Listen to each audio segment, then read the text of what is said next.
Morning everyone. তো দেখতে পাচ্ছ ঘরের অবস্থা কি খারাপ। আর এখানে মা বসে বসে চা খাইতেছে, তো আমি কিছু খাইনি ফটোফট সকাল সকাল। কে আছে আজকে? পোলাও পোলাও কি পোলাও?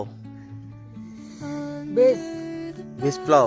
বেশ পোলাও এই হলো সে ভেজ পোলাও। আমি জানি না ভেজ পোলাও না ভাত ভাজি, যাই হোক ভালো হবে, কেননা মা দিয়েছে এটা। হেলমেট নিয়ে বেরিয়ে গেলাম, কাজের উদ্দেশ্যে রওনা দিলাম। পৌঁছে গেলাম আমার নিজের কাজের জায়গায়। আর হ্যাঁ, আমার নিজের কাজ না করে আমি অন্যের কাজ দেখতেছিলাম। যাই হোক মানে থেকে একটু বকা খেয়ে নিলাম। ফ্যানের কাজটা অল্প কঠিন ছিল, ফ্যানের ক্লেম লাগানি। তো যাই হোক একটা ক্লেম তো লাগিয়ে দিলাম, আর একটা ক্লেম লাগানোর চেষ্টা চলছে।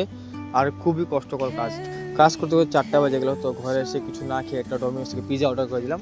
আজকে হলো রোজ ডে, তো নিজের মানুষকে রোজ না দিলে কি আর হয়, তো কিনে নিলাম একটা রোজ। তো রোজটা দিয়ে ফাইনালি আমি বললাম হ্যাপি রোজ ডে। সেও অনেক খুশি হয়ে গেছিল। তো তোমাদেরকে দেখালাম এই রোজটা আমার স্পেশাল একজন পার্সনকে দিয়ে দিলাম। হয়তো তাকে দেখানো যাবে না ভিডিওতে, আর নেক্সট টাইম হয়তো ভিডিওতে আসতে পারে। দাদার লোক গাড়ি নিয়ে বের হয়ে পড়লাম রেড কার্পেট একটা রেস্টুরেন্টে। খুবই সবাই মিলে একসাথে এন্ট্রি করলাম, আর লেখা আছে বড় করে রেড কার্পেট। খুবই অসাধারণ, চাইলে তোমরা জায়গাটা আমাদের আসতে পারো।